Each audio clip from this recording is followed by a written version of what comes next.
الحمدللہ الحمدللہ رب العالمین والصلاة والسلام علی سید الانبیاء والمرسلین اما بعد فاعوذ باللہ من الشیطان الرجیم بسم اللہ الرحمن الرحیم الا ان اولیاء اللہ لا خوف علیہم ولا هم یحزنون صدق اللہ مولانا العظیم وصدق رسوله النبی الکریم الامین ونحن على ذلك من الشاہدین والشاکرین والحمد للہ رب العالمین. قال اللہ تبارک و تعالی فی شان حبیبہ مخبرا وعامرا ان اللہ وملائکتہ یصلون علی النبی یا ایھا الذین آمنوا صلوا علیہ وسلموا تسلیما اللہم صل علی سیدنا ومولانا محمد وبارک وسلم وصل علیہ. حمد و صلاۃ کے بعد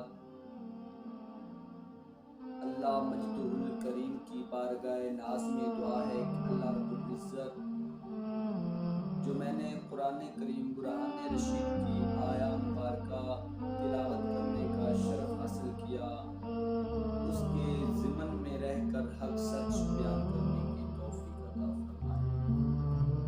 اللہ مجد الکریم نے فرمایا الا ان اولیاء اللہ لا خوف علیہم ولا هم یحزنون، کہ خبردار کہ جو اللہ کے ولی ہیں انہیں کل قیامت کے دن نہ کوئی خوف ہوگا اور نہ وہ غمگین ہوں گے.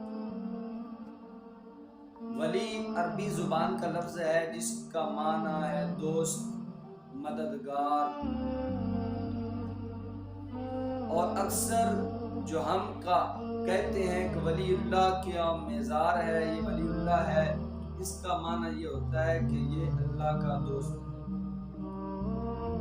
اور جو نسلی دوست ہوتا ہے وہ اپنے دوست پر آنچ بھی نہیں آنے دیتا. اللہ مجد الکریم نے اولیاء کو، ان خاص بندوں کو اپنا دوست قرار دیا کہ وہ لوگ جنہوں نے میری اتباع کی، جنہوں نے حدود اللہ کی حفاظت کی اور اوامر پر عمل کیا اور نواہی سے بچے رہے، اجتناب کیا. فرمایا وہ اللہ ان کو خطاب فرما رہا ہے کہ وہ میرے دوست ہیں اور نہ قیامت کے دن وہ غمگین ہوں گے اور نہ انہیں کوئی پریشانی ہوگی. امام راضی تفسیر کبیر کے اندر لکھتے ہیں، آپ فرماتے ہیں کہ دو چیزیں ہوتی ہیں، ایک نظریات اور ایک عبادات. نظریات جس کو ہم عقائد کہتے ہیں کہ تیرا نظریہ کیا ہے، تیرا عقیدہ کیا ہے.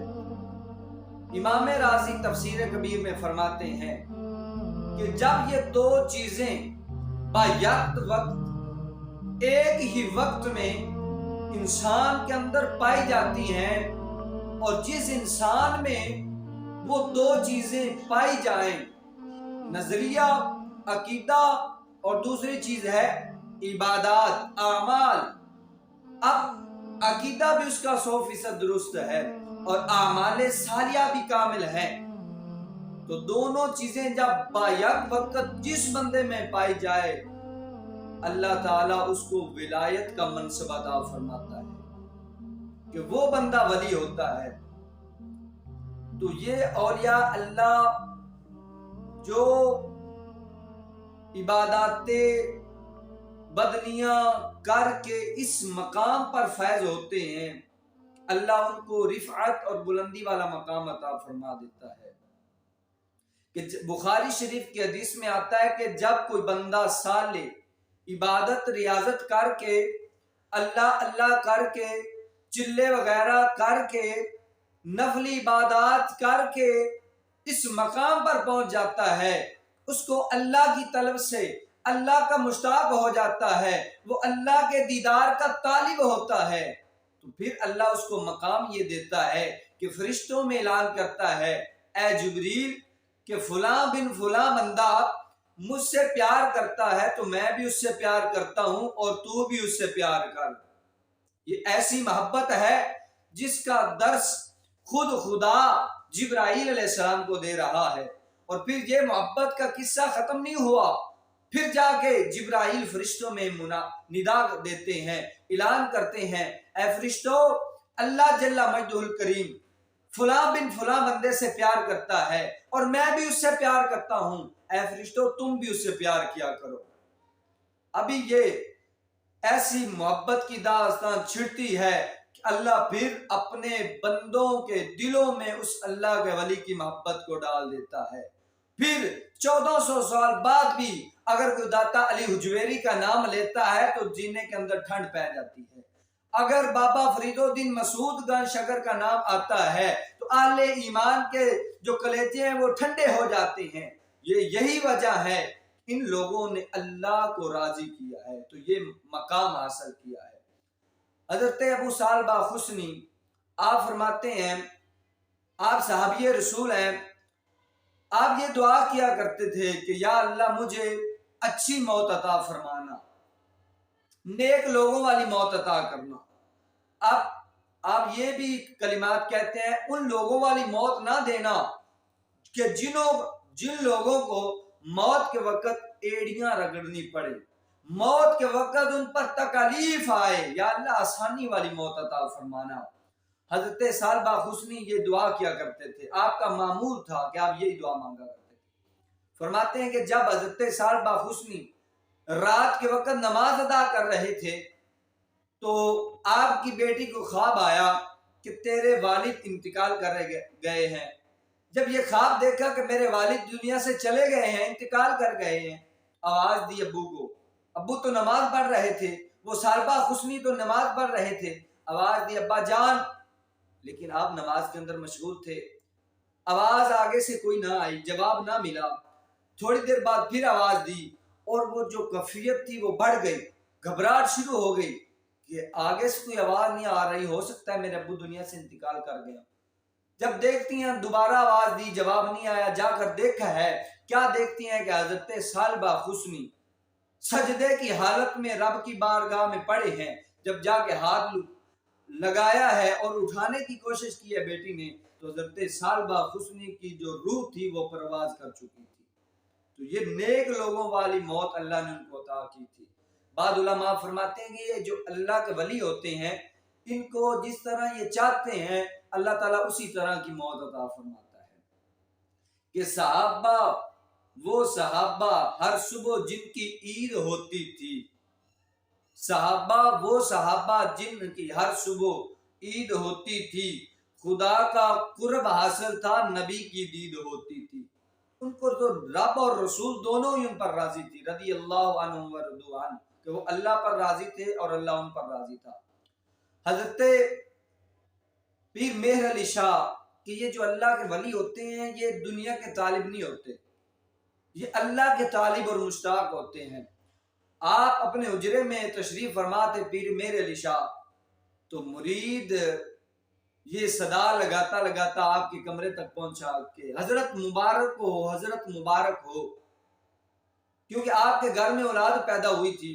جب یہ صدا آپ نے سنی کہ حضرت مبارک ہو مبارک ہو، آپ وجد میں آ گئے اور زبان پر اللہ اللہ جاری ہو گیا۔ پیر مہر علی شاہ پوچھتے ہیں اے خادم وجہ کیا تھی، مجھے آج مبارک پہ بات پیش کر رہے ہو؟ فرمایا حضرت اللہ نے آپ پر کرم کیا ہے کہ اللہ نے آپ کے گھر بیٹا عطا کیا ہے اور آپ کی بیوی کو بیٹا پیدا ہوا ہے، اس وجہ سے مبارک دے رہا ہوں۔ پھر مہر علی شاہ وجد میں تھے اور فرمانے لگے یہ بھی اللہ کی نعمت ہے، لیکن مبارک مجھے اس دن دینا جس پر میرا رب مجھ پر راضی ہو جائے۔ کیسے لوگ تھے کہ جن کی ہر طلب ہر سانس میں یہی بس تمنا اور آرزو رہتی تھی کہ کاش ہمارا رب ہم پر راضی ہو جائے۔ تو یہ جب اس مقام پر بندہ فیض ہو جاتا ہے پھر جو بات منہ سے نکالتا ہے اللہ اس کو پورا فرما دیتا ہے کہ لکھی تقدیر پھر بدل جاتی ہے۔ آپ کو داتا گنج بخش علی حجویری نے کشف المحجوب کے اندر نقل کیا ہے کہ حضرت ابراہیم خواص رحمت اللہ علیہ اولیاء کے اندر ان کا ایک بڑا مقام اور مرتبہ ہے۔ آپ فرماتے ہیں ابراہیم خواص جنگل کے اندر اللہ کی معرفت کے لیے سفر کر رہے تھے۔ ایک بندہ آیا، عرض کرنے لگا اے ابراہیم خواص کہ میں آپ کے ساتھ جانا چاہتا ہوں، میں آپ کی قربت میں کچھ ایام گزارنا چاہتا ہوں۔ حضرت ابراہیم خواص کہتے ہیں کہ میرا جو سفر ہے بڑا کٹھن ہے، بڑا مشکل ہے، لہذا تم میرے ساتھ نہیں چل سکتے۔ اس نے کہا میں آپ کے ساتھ جاؤں گا اور آپ مجھے اجازت دیں۔ آپ نے فرمایا تجھ سے مجھے کفر کی بدبو آ رہی ہے، کہ تیرے جسم سے مجھے کفر کی بدبو آ رہی ہے۔ تو وہ کہنے لگا آپ نے صحیح محسوس کیا کہ میں ایک عیسائی ہوں تو مجھ سے کفر کی بو آئے گی۔ آپ نے فرمایا چلو تجھے اجازت ہے، آ جاؤ میرے ساتھ سفر پہ۔ تو داتا گنج بخش علی حجویری فرماتے ہیں کہ وہ سفر جاری رہا۔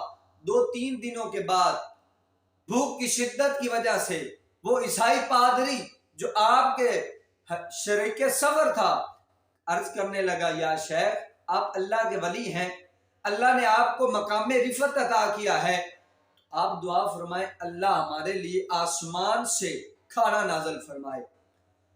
تو کیونکہ میری بھوک کی وجہ سے کمزوری اتنی ہو گئی ہے کہ میری جو ٹانگیں ہیں وہ کانپ رہی ہیں، لہٰذا آپ دعا کریں کہ اللہ آسمان سے کھانا نازل فرمائے۔ تو حضرت ابراہیم خواص نے رب کی بارگاہ میں ہاتھ اٹھائے اور دعا کی کہ یا اللہ آسمان سے کھانا نازل فرما۔ جب ہاتھ چہرے پر مس کیے ہیں تو کیا دیکھتے ہیں آسمان سے ایک تشت، ایک تھال اتر رہا ہے۔ جب اس کے اندر دیکھا ہے کہ 2 روٹیاں ہیں اور 2 پیالے شربت ہے، آپ دونوں نے تناول کیا ہے۔ تناول کرنے کے بعد سفر پھر جاری کیا۔ پھر 2 دن بعد اسی بندے کو بھوک لگی جو آپ کا شریک سفر عیسائی تھا۔ بھوک لگی تو آپ نے اس کے چہرے سے محسوس کیا کہ اس کو آج پھر بھوک لگ گئی ہے۔ تو ابراہیم خواص نے یہ ذہن میں سوچا کہ پہلے میں نے کھانا منگوایا تھا، کیوں نہ آج اس کو کہہ دیتا ہوں کہ یہ بھی رب کی بارگاہ میں دعا کرے۔ آپ نے اس کو کہا کہ اے عیسائی پادری، تو بھی عیسائیوں کا پادری اور رہنما ہے، لہذا آج تو دعا کر اللہ آسمان سے کھانا نازل فرمائے۔ وہ عیسائی پادری جب آپ کے یہ کلمات سنے ہیں سجدے میں گر گیا اور دعا کرنے لگا۔ جب سجدے سے اٹھا ہے تو کیا دیکھتے ہیں آسمان سے پھر تشت نازل ہو رہا ہے، پھر ایک ٹرے آسمان سے نازل ہوئی ہے جس کے اندر 4 روٹیاں ہیں اور 2 پیالے شربت ہے۔ اس نے کہا اکل یا شیخ، آپ یا شیخ اس کو تناول فرمائے، اس کو کھائیں۔ تو آپ نے فرمایا میں اس کو نہیں کھاؤں گا۔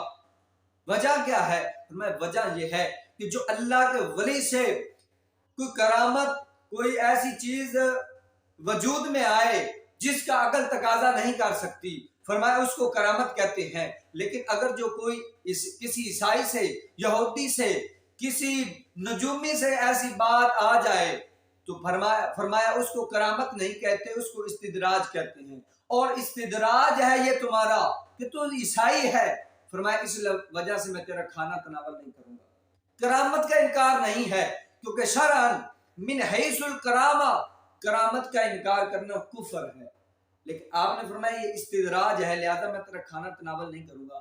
عرض کرنے لگا یا شیخ کھانا کھائیں، کیونکہ میں نے دعا میں یہ کلمات کہے ہیں کہ یا اللہ جب میں نے سر سجدے میں رکھا ہے تو میں نے رب کی بارگاہ میں یہ دعا مانگی ہے کہ یا اللہ اگر یہ دین رسول اللہ جو شریعت لے کر آئے ہیں، جو دین لے کر آئے ہیں، اگر یہ دین اسلام سچا دین ہے تو یا اللہ 4 روٹیاں نازل فرما۔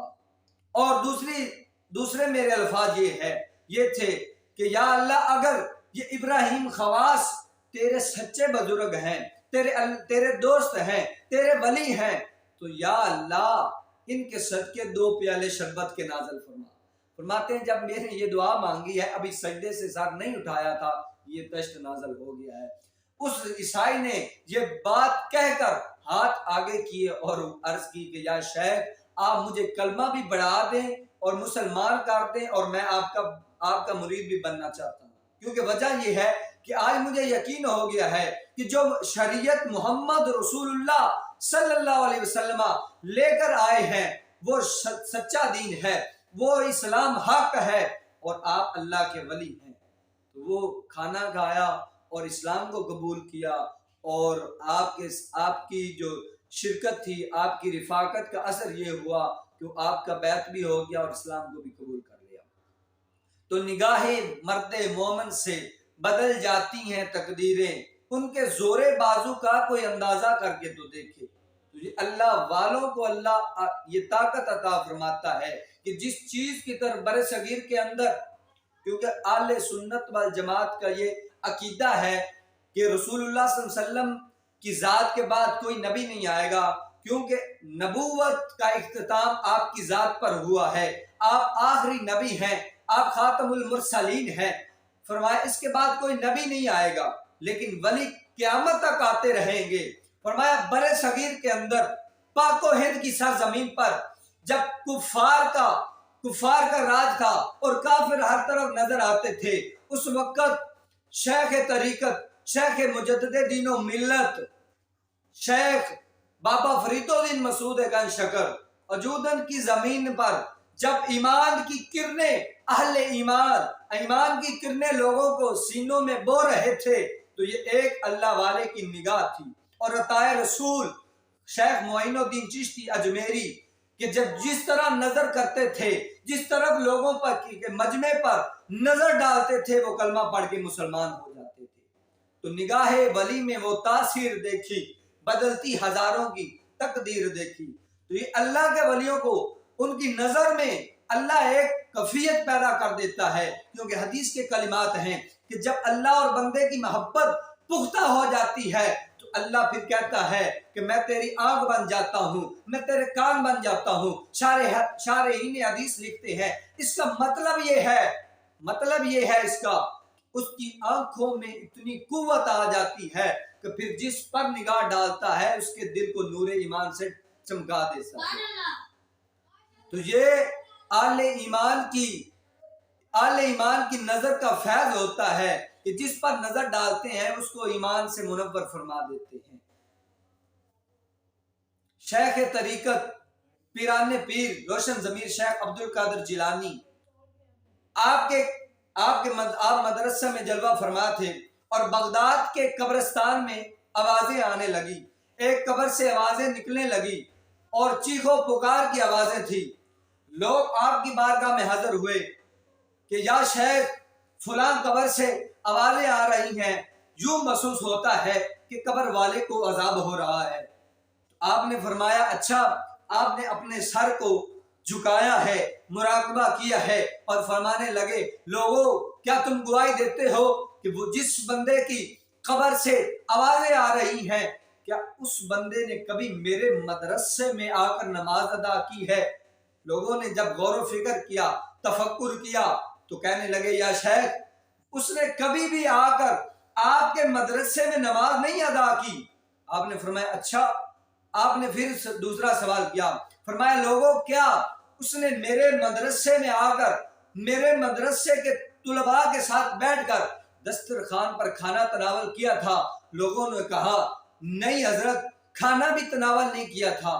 پھر سوال کیا کیا لوگوں وہ میرے مدرسے کے سامنے سے گزرا تھا؟ لوگوں نے غور و فکر کیا، ایک بندے نے جواب دیا ہاں شیخ، وہ ایک دفعہ میں نے دیکھا تھا کہ وہ بندہ جس کی قبر سے اندر سے آوازیں آ رہی ہیں، چیخو پکار کی آوازیں نکل رہی ہیں، وہ ایک دفعہ آپ کے مدرسے کے سامنے سے گزرا تھا۔ آپ نے سجدے میں سر کو جھکایا اور تھوڑی دیر بعد لوگوں کو کہا جاؤ دیکھ کر آؤ اور سن کر آؤ کیا ابھی بھی اس قبرستان میں سے اس قبر میں آوازیں آ رہی ہیں؟ جب لوگ جاتے ہیں قبرستان میں دیکھتے ہیں تو ابھی اس قبرستان کے اس قبر کے اندر سے آوازیں نہیں آ رہی تھی۔ لوگوں نے آ کے بتایا کہ اب قبر کے اندر سے آوازیں نہیں آ رہی۔